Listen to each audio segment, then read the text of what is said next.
morning, everyone. We Hi. are having our Natick Black Lives Matter meeting, and I'm sure other people will be coming in. Today, we have a guest speaker. Her name is Beth Bennett. Beth, you want to introduce yourself, please? Hi, here I am. I am happy to be a member of Black Lives Matter. What else do you want to know? And you are also what is your job here, your capacity? Oh, yeah. So I do research for this group, Yeah, whatever nature, and editing, I'm sorry? editing, Editing, right. and she's on the steering committee. Right. Well, and she's the former secretary of Native Black Lives Matter. She's moved us forward. She's done several interviewing with Dee Dee's Cry. And so today is her day. She is going to discuss her work and particularly her dissertation work on Richard Wright. Okay. Some of that. Yes, I love 10 years. It's been a long time, 10 years since I got my because degree, we want to know why that book and that author is significant to African American culture. Okay. And particularly, I read the book Native Son. Right. And I grew up in a family of very literate African Americans who wanted to know the history. And so my mom had all those books. My dad, they had all those books. The other one was Mayflower, Beyond the Mayflower. Also, you're a scholar in the African American studies. Is that right? Say that again. Did you major in or minor? No. So my master's degree is in English, traditional, and then my doctorate is in American studies, but I concentrated on African American literature. So that's what I feel is my specialty. In American studies, people could get the degree for instance, they could get an American literature degree, which is basically what mine was, but they can also get American art history, anything American, could be Central, South, North, art history. So as an African American, I'm curious as to why you chose to study African American literature. Okay. I also have a background in African American studies. Oh, cool. African studies, yeah. Is that what you did at Tufts or? Yeah, at Tufts, I was a French minor, practically a child studies major, and I had a large concentration in African American studies. So I became the regional assistant to Africa when I worked at Oxfam. I traveled to Africa. And so that's what I like to know. So did I. Where did you go in Africa? I went to Senegal and the Gambia. Because I was a French studies major, I was able to speak French to everyone, but my husband at the time, he wasn't. All he could do was gather the young African brothers together and say, George Bush, no good. And they laughed, howled laughing. Yeah. So I was the African American region. I was in charge of the West Africa office. And I also I worked in Southern Africa, which at the time, we had projects in, I don't think it was Rwanda, but Zimbabwe. Cool. And I was also for the East Africa, which was Ethiopia. Cool. And that region over there. So I work with all the program managers that would go back and forth constantly. So cool. Yeah, I heard a lot of stories about what was going on the ground. And unfortunately, my ex-husband, who now is my ex-husband, when he went, he had no idea what to expect, and he was total culture shock. Oh yeah, for him. But but that was a good trip. Africa. I mean, I'm African American, so I was going home to the motherland. The drums were beating. Right. I was welcomed, and cool. How long were you there? How long? I was there for 2 weeks. I was loved up by my African sisters and brothers. I was there for a week in the Senegal. I was actually. I was in the region of Africa, Senegal, where I was the administrator, so I stayed in Oxford, America's regional office. I stayed Cool. there, and then when I went to, good morning, Jessica. This is Jessica. Hi, Jessica, whoever. Hi, good morning. I'm just Hi. with my kids. I'm gonna just mute myself. So Okay, we're not- and Okay. we're just talking about our experiences in Africa and our studies and stuff. So when Oh, I went to Gambia, it's English speaking, and I went over. In fact, I'm writing a book called My Africa, and I Oh, have pictures. Yeah, and when we went over a little river, the Gambia River, in a jet, small jet. Good thing I wasn't this size, because if I was this size, I would have sunk the jet. I would have never been able to make it over. It was a small jet. We went over. You could hear I guess my ex-husband, because his mother was like, "Why are you don't know nothing about Africa? Why are you going over there?" But I convinced him to go. We went over on that small jet, and we went right over the Gambia River into the Gambia, which was so different from Senegal. yeah. Everyone in the Gambia speaks English. When you go to French, and you go there, Senegal, and the thing is, Dakar, Senegal is so rich. Dakar is the metropolitan of Africa, of the West Africa. You have Samba Senghor, who was the president of Right. Africa, who just started the Negritude movement, which is almost an African movement. Right. So I was in my glory. When I went to Gambia, I was a Fuller girl, Fulani. I don't know how I got to be a Fuller girl, but my husband just looked like a Gambian. In fact, he made me take back some African art. Ah, He was thrifty. I said, "Well, how can you?"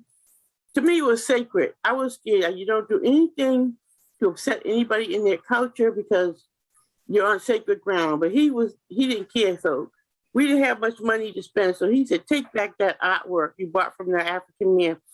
I said, "Mike, how you gonna ask me? This is how you make your living. They don't have that much money. How you gonna ask me to take back that man artwork?" And it was only a few pittance. He said, "Take it back." I had to go back to the man and say, "Here, have your artwork. I'm sorry. My husband said we can't afford it. Can I have my money back?"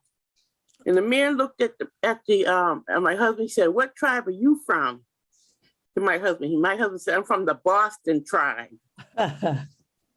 And so when I have my grandbabies, I make T-shirts and everything. They're gonna say, "We're from the Boston tribe." That's what my little grandbabies' T-shirts are gonna say.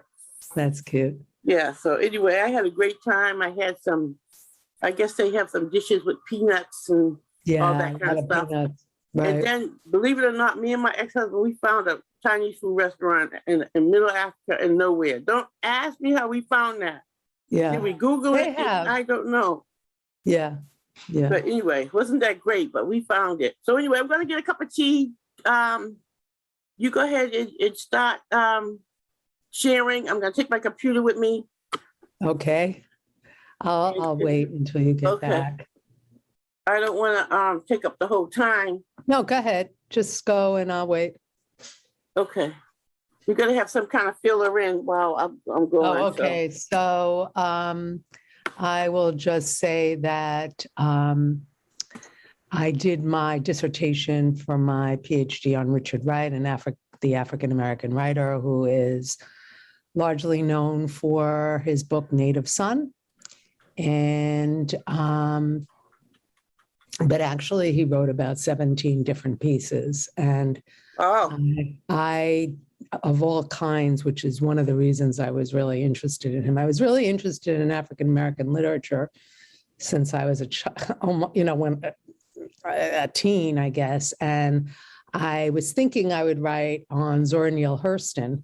And I thought I would do kind of a feminist dissertation, but it turns out. Who is Zora Neale Hurston? So Zora Neale Hurston is very, she was in the Harlem Renaissance, and her really famous book that has come back, I guess, in the last 30 or so decades, 40 decades, is called Their Eyes Are Watching God. And I think there might have even been a movie of it. And it turns out that she was, Yes. I can put it in the chat because it's an important, Victoria Neal. I saw the movie, actually. Oh, you did? It's got Halle Berry. That's one of my favorite movies. Uh-huh. And I know the There author. was. I know who she is. Very famous African-American author. So Right. you were going to do that? So I thought I was going to do work on her, but it turns out, and it turns out she was Wright's nemesis. I mean, they didn't get along at all, and in a way they were known to kind of thought of together, but in negative ways. Because I guess it's interesting. I mean, he has been criticized, right, for some misogyny in his writing. And Who, Richard Wright? yeah. So say a little bit more about what drew you to the culture. Yeah. Yes, So culture. I just, I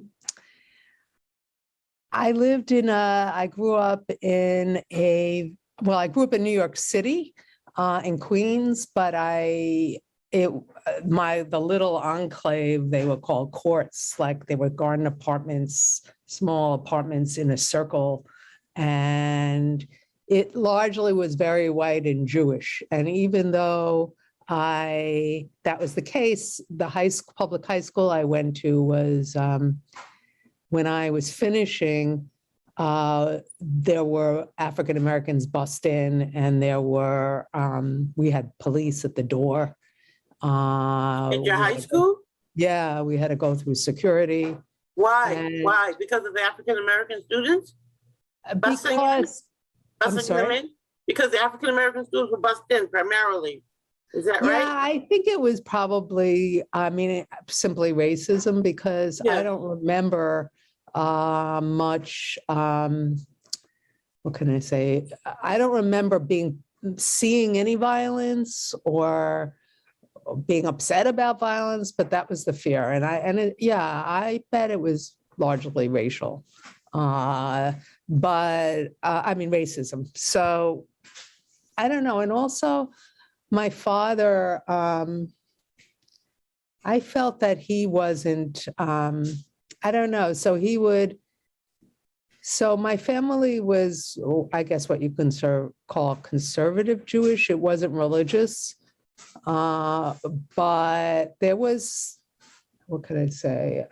Every so often he would talk in Yiddish or something like that. And he never referred to any other people, but African Americans were Schwartes, which is, I guess, like a German word, African American. And it bothered me. I felt like he wasn't open-minded. And I think because we're talking now like maybe my middle school years or my high school years, because I was very involved in, excuse me,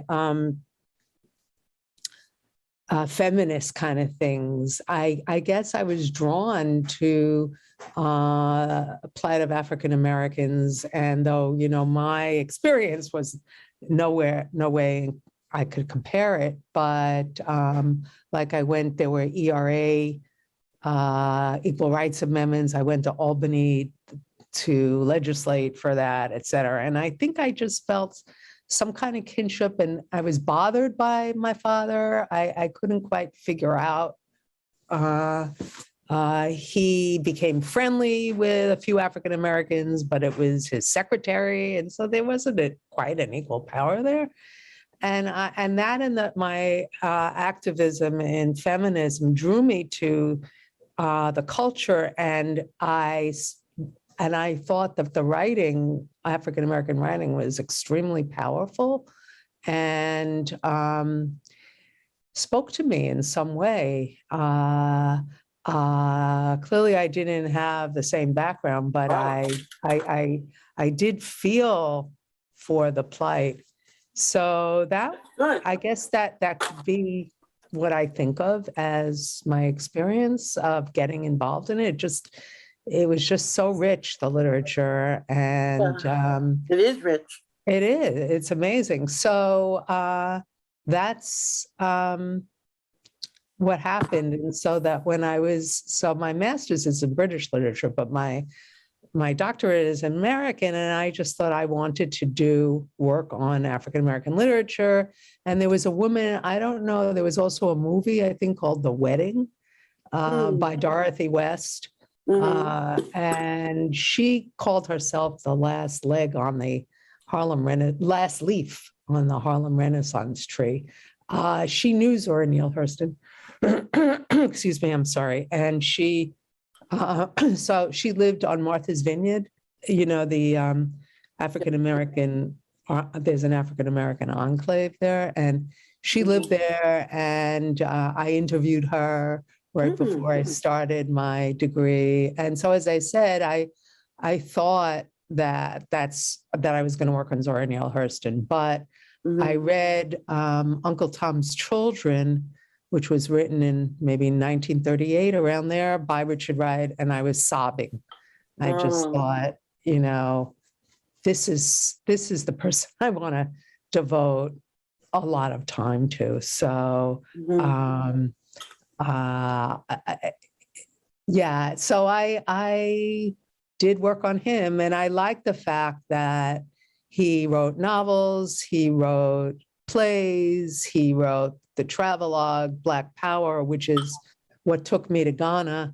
And he had been a communist and then gave it up. And he was married to two white Jewish women, which is interesting.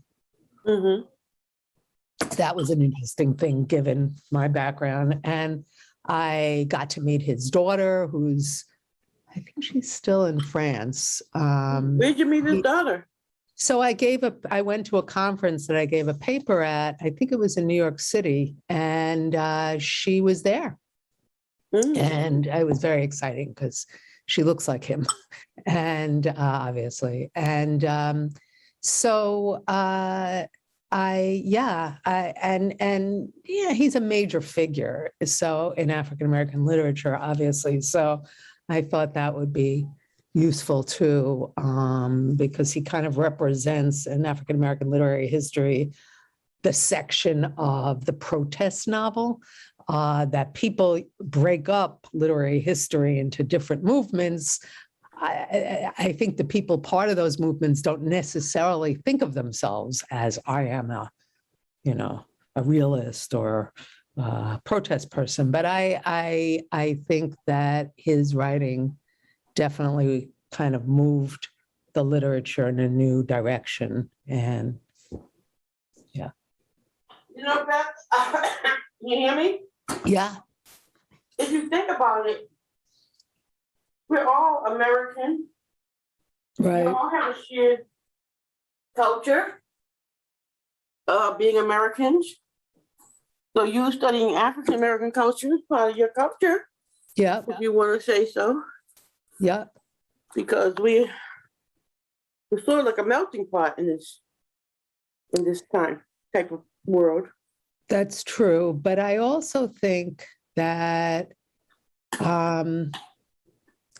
let's see, absolutely. But I also think that there is difference that should be celebrated.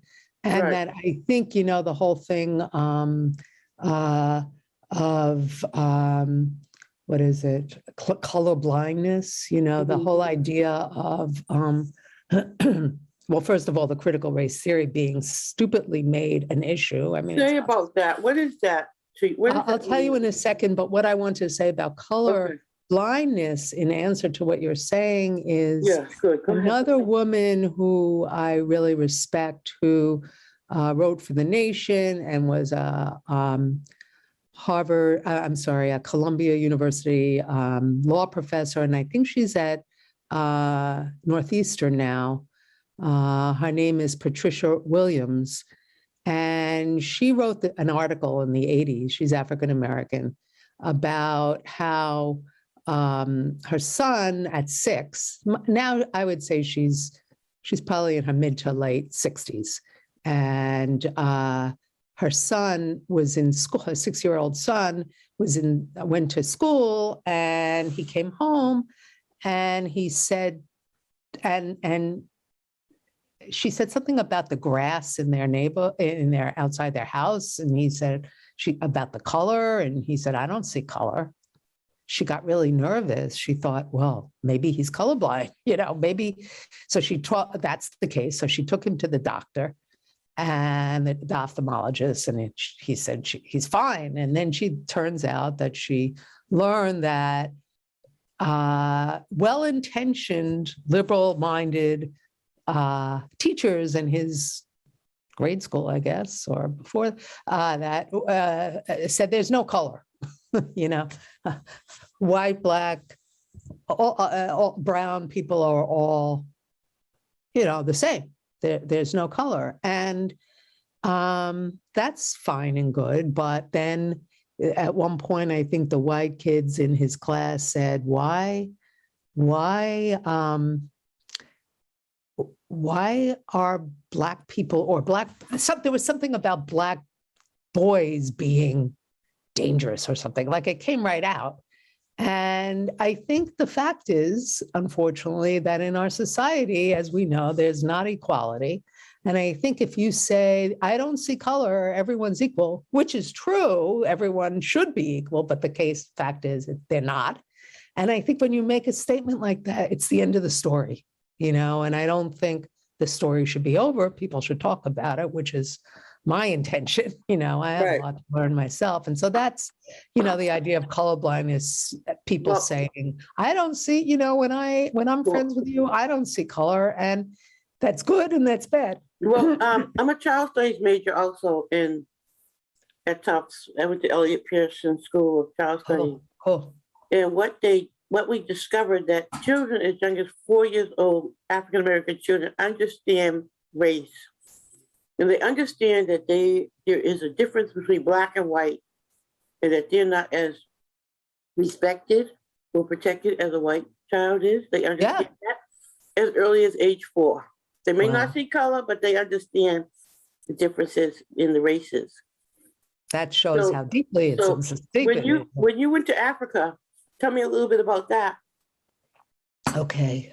So I'll just say, before I went there, I was teaching African American literature course at Boston University. And I said to my students, I really want to feel, and so we'll skip over critical race theory.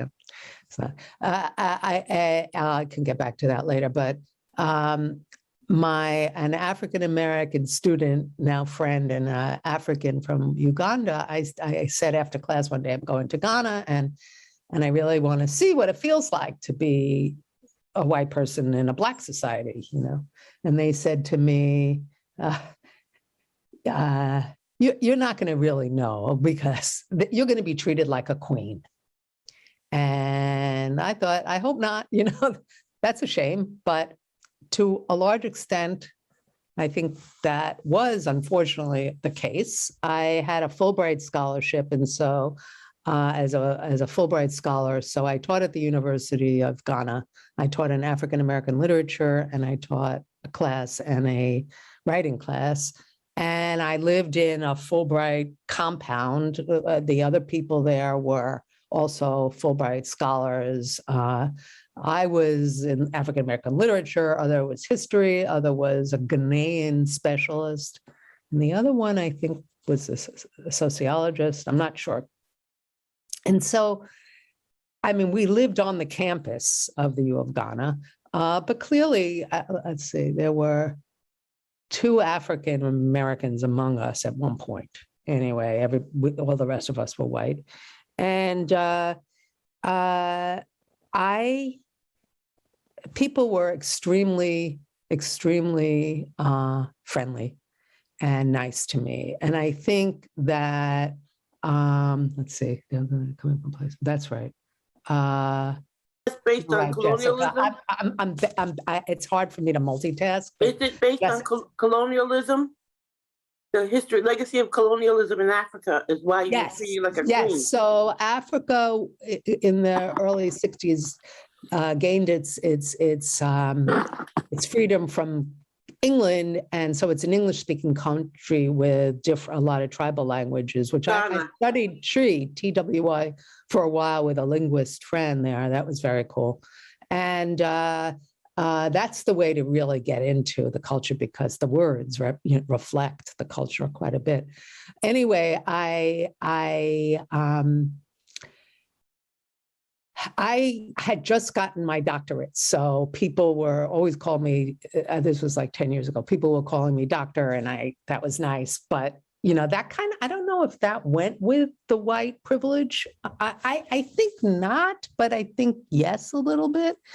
And so I was treated kind of royally I mean, well, I don't know about that, but we got we had water tower vats, I forget what you call them, outside our house. So we always had water, which wasn't the case. And we had a heater. I had an apartment, and we had electricity most of the year until the end, when 2 students were running for the student presidency. And they say, it's not fair to have half the campus have electricity and half the campus not have electricity. So then we lost it, and it would be like 24 hours on, 24 hours off. It was tough. But how I treated, going back to how I was treated, for instance, and I would try to fight it. So for instance, there was a agricultural school on campus. And so I used to go, they would have a little stand where you can buy vegetables. And I would go to buy tomatoes or whatever they had. And there would be a line of 2 people or 3 people. And I was typically the only white person around. And so I would go there, and they would start to take me first. I said, don't do that. And, what is that? It was uncomfortable, Now they argue that they're friendly to all foreigners, right? Which is true, because they're just lovely people. And I actually tried to stay, but I didn't succeed when my 9 months were over. But they're just kind, loving, smart, everything great, But I think it's true that they were lovely people, but I did not want to be treated that way. And my students were right. It was like, in a way, my white privilege in my face in a Black majority country, which was a little weird. And I'll just tell you another story, that there were, with your phone, everyone had 2 or 3 phones, and not all smartphones, but a lot of smartphones. And you'd have to put minutes on it every month, or every 2 weeks, whenever that you pay for the minutes. So I went there, and I don't know if I got a new phone. I don't know, but I had to get something. And the worker there said, oh, you need your receipt. And now I had been there for 6 months, and I said, there's no way I could find my receipt. There's no way. I don't have it with me now. I don't know how I'm going to find it. So he took a pad, like when you write up a receipt, and he made up a new receipt, and he put the date in. Oh no, he made it 6 months old. He tore it out, and he crumpled it up, and he said, this is your old receipt. And I was talking, and I got through and got what I needed. And I was talking to some people there. They said that would never happen to a Ghanaian. I think that, and it was uncomfortable. I mean, it was nice, but I didn't want, the whole point was, I can't hear you. About my experience as an African-American woman in Africa. Right. And I have things to say about that too. I was treated with a level of privilege because I was American. In fact, maybe not on the same level, but I could also I could do dual. I could be American, I could be African, but of course they would know that I was American by my speech. Right. And when we went to Kaloli, we was in a beach club, because I had a timeshare. Oh, And so it could go anywhere in the world. So my ex-husband and I would use that timeshare to go to this grandiose beach club so there goes the privilege right there. And right. and we were the only Black people in the beach club. So my ex-husband, let's pretend we're lawyers and doctors. I was like, what? But anyway, You he did? thought, I guess so. I didn't do it, but maybe he did. But And so what happened? we were treated royally. I mean, it was a beautiful beach club. It was like, and then it was just so sad to see the people there that were just like slaves almost. But the thing is that I saw that there's a certain grace. There's a certain grace that God Absolutely. gives to African people. And even though I was there with my money and my American status, they still felt not sorry for me, but they still was able to encourage me. And there's a richness in their culture, Yeah. a grace that God gives them because of their situation. Yeah. But it's priceless. It's something you can't buy with money. No. One day, me and my ex, we traveled on, we were giving them shoes, we giving our clothes off our back. A lot of people, did you see poverty in Ghana as well? Oh, Yeah, there's a lot I of mean, poverty. it's that's what it is. And Yeah, at first I almost It was vomited. dark. It was Yeah, so it's dark. upsetting. Right. It's very dark. The reason why I was able to deal with it a little bit, why? Because I was 10 years in Oxford, America.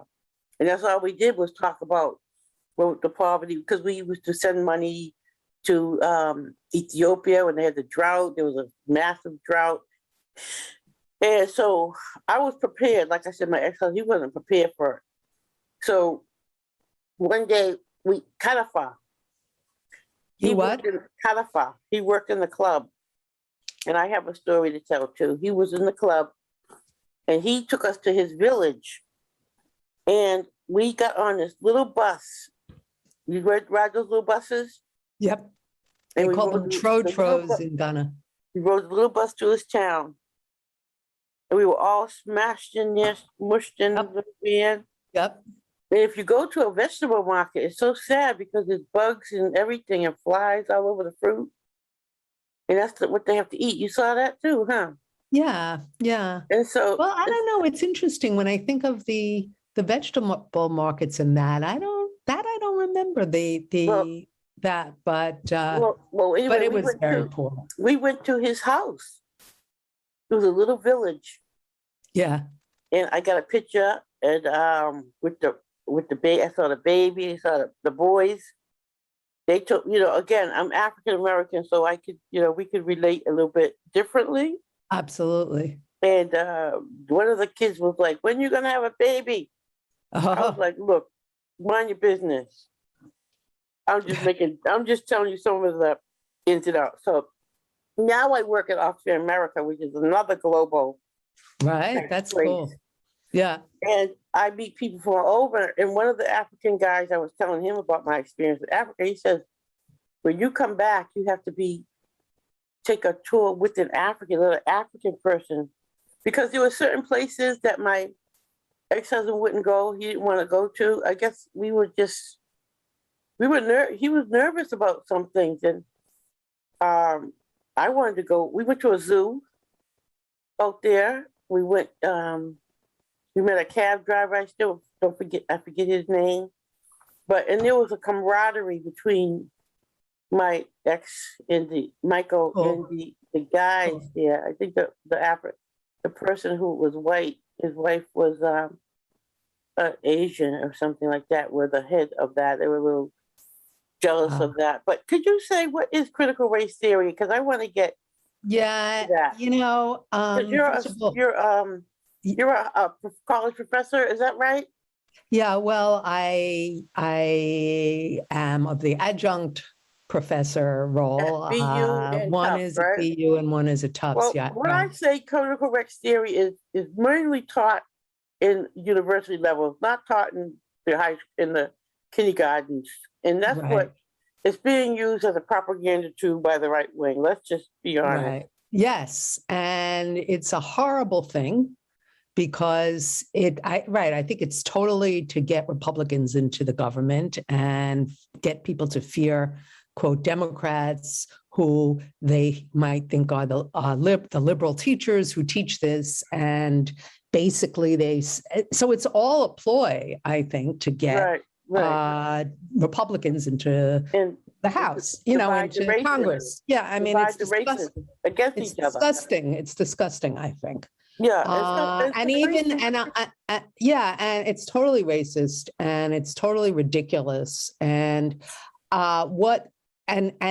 personally, I think whatever it should be taught, from, as you say, 4-year-old, I think it should be taught throughout the whole thing without necessarily the name or with the name of the theory. But basically the point is that, that I think that the people on the right who are afraid of it think that all that it means is that white people, that they say, they don't even know what they're talking about, but they say it means that white people are saying that these liberals are saying that white people live in a racist society and they're racist too.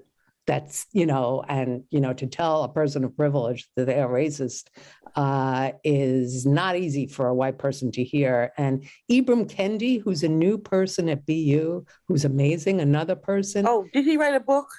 Yes, and his whole thing is that we all have to admit, it's almost like the opposite of color blindness. We all have to admit that, yes, that we have racist or racial issues in our bodies, and then we have to deal with them, instead of saying, I'm not, better to say, maybe I have this or that from conditioning and then deal with it, which is why I think race should be taught, racial theory, whatever you want to call it, should always be taught because it exists. But critical race theory, basically developed in the legal field with Derek Bell and who was at Harvard. And basically it says that maybe in the law or outside of it, there are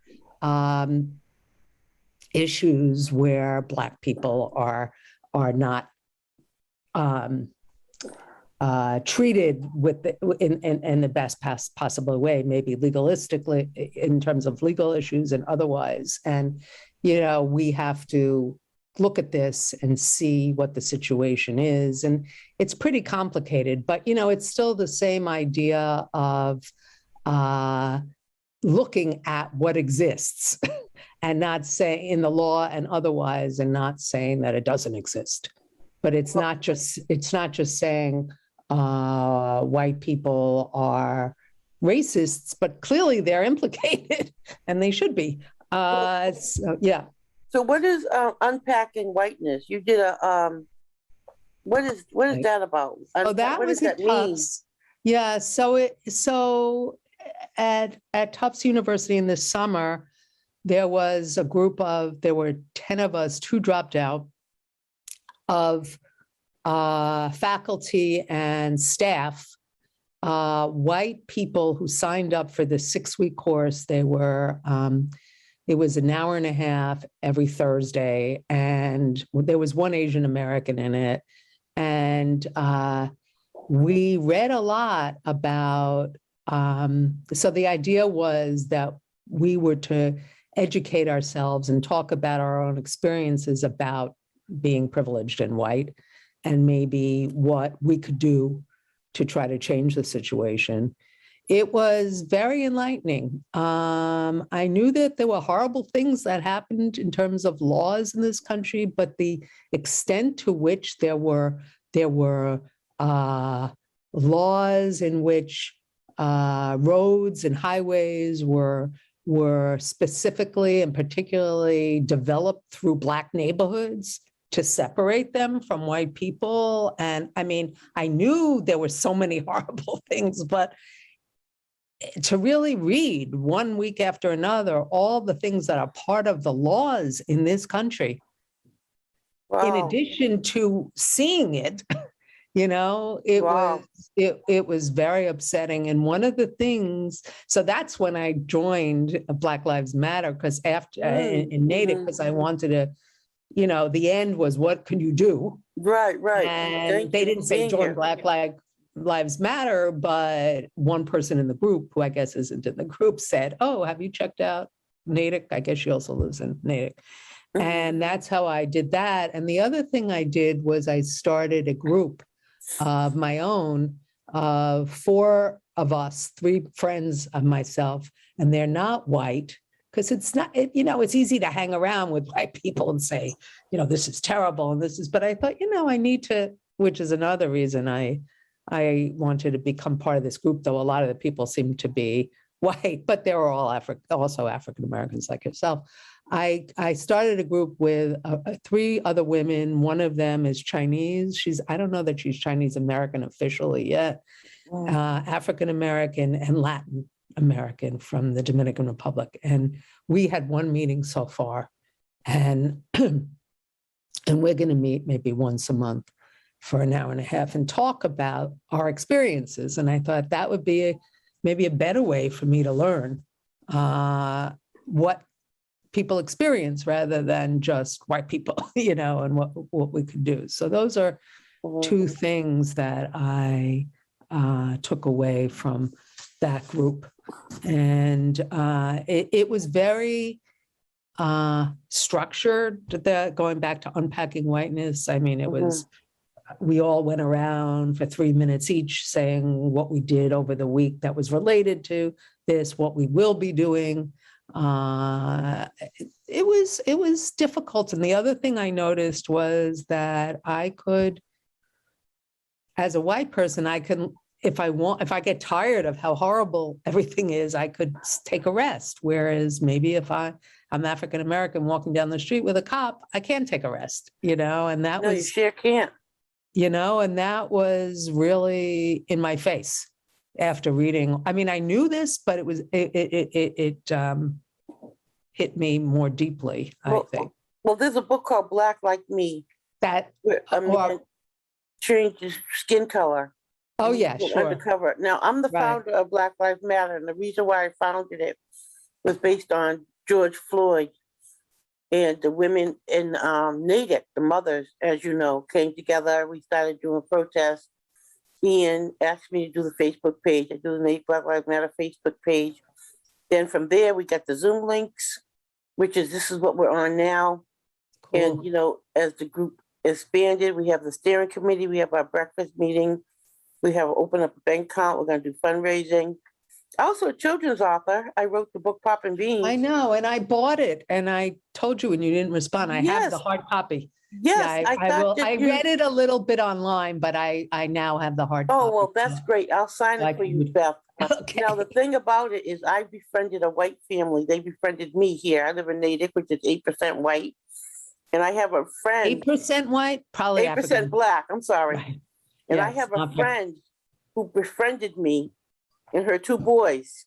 Because I go around popping beans. That's what I do. I pop the beans. And I'm also an evangelist. I take my little book and I talk to all the kids. I don't care what color you are. The white kids love popping beans. And I love them kids. They love me. I love them. And I had these 2 little boys and they came over with their mom. And to your house? Mm-hmm. Cool. And they used to cook dinner for me. They lived here. They used to cook dinner. Come on, Dad, what's time for dinner? They took me under their wing. They fed me. I was their friend and they were my friend. And I just found a little boy. There's a walking trail behind my house. And he's now 13 and he sat down next to me. I said, "Who is this? Is Nicholas, is that you?" Oh. And he says, "Hi." He invited me over. They moved. They still live in Natick. And they invited me over to their house for dinner. They want me to come over for dinner. Same people. Same people. Cool. And when he sat next to me, I got a little nervous because I didn't know who he was at first. I didn't know if he was going to say something mean to me. But he was Nicholas. "Nikki, is that you?" And I have a lot of little kids like that in Natick. I see them when Great. they was little.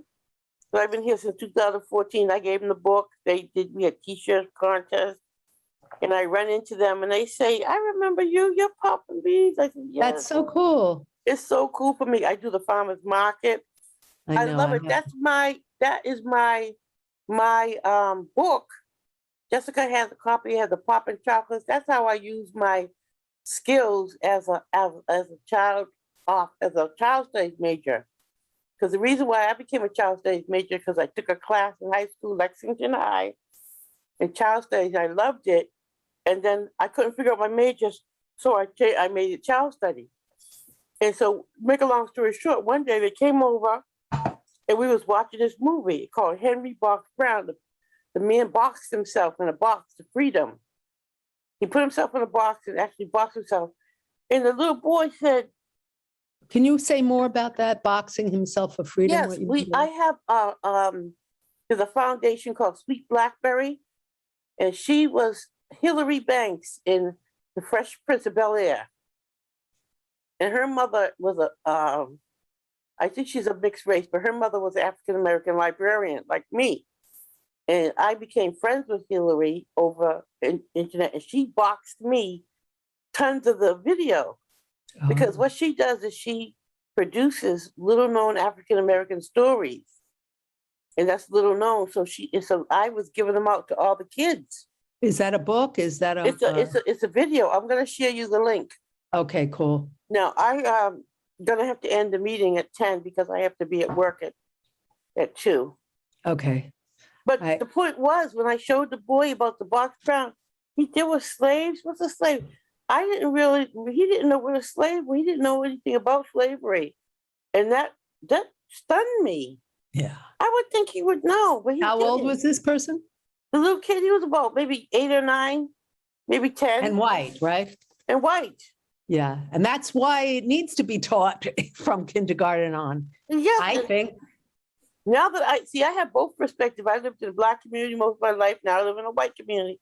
And I get both perspectives on things. Yeah. So, people in Black community, we know, the kids know, they know about slavery. I know. And I think white people need to know as soon as they can. And I just want to say one other thing, and that is the connection to Richard Wright now. Mm-hmm. And I think this is really interesting. This book just came out. I don't know. Gosh. Is it backwards? No, you got it right. You did it right. Because for me, it's backwards. I got it. This just came out in this year, 2021. Mm-hmm. It's Library of Congress, and which is a publisher for pretty classical, well-reputed books. And it is the finished work that Wright did. He originally worked on it in the 40s, but he published it as a novella, a long story, not as a completed thing. And I have yet to read it all, but it has been, the New York Times brought it up recently because they say, is this a tale that's still relevant today? And it's about a Black person who is beaten by white cops and falsely accused of murdering a wealthy white couple. And that, the police brutality and violation is why people have brought it up, and it just came out. And he goes underground, literally, to live underground. He has a life there to escape. And then what happens is they find out that the person who really killed him was an Italian person. I don't know why Italian, and not him. He comes out and he thinks that he's going to take the cops. Now the cops don't know what to do because they know he was falsely accused.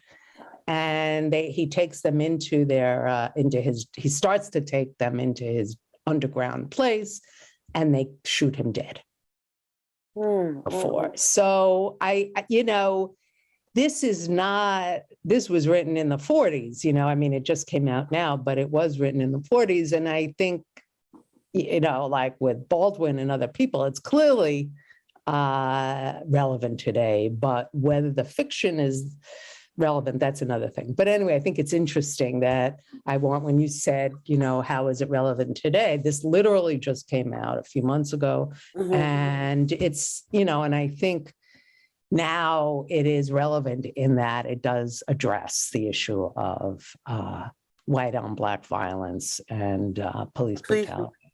Well, that's great. Yeah. And thank you, Beth, for coming on. You're going to have to come back. For interviewing. You're going to have to come back because we haven't even started to unpack all you got in your fabulous mind. Thank you. And Jessica, could we just say how Jessica is connected since you're here? Oh, Jessica is advocate, and I'm a member of Advocates. So Jessica here last time, maybe. No, it was no, it was someone else. Yeah. So, but anyway, we want you to come back. Thank you. We want to talk about Black mental health, which is Dee Cry. Dee's coming back. Great. We got a lot of spaces for you, Beth. We have Women at the Well. We have to have you back. Thank you so much. All right. And have a good day at work. You too. Thank you. Good to see you, everybody. Bye.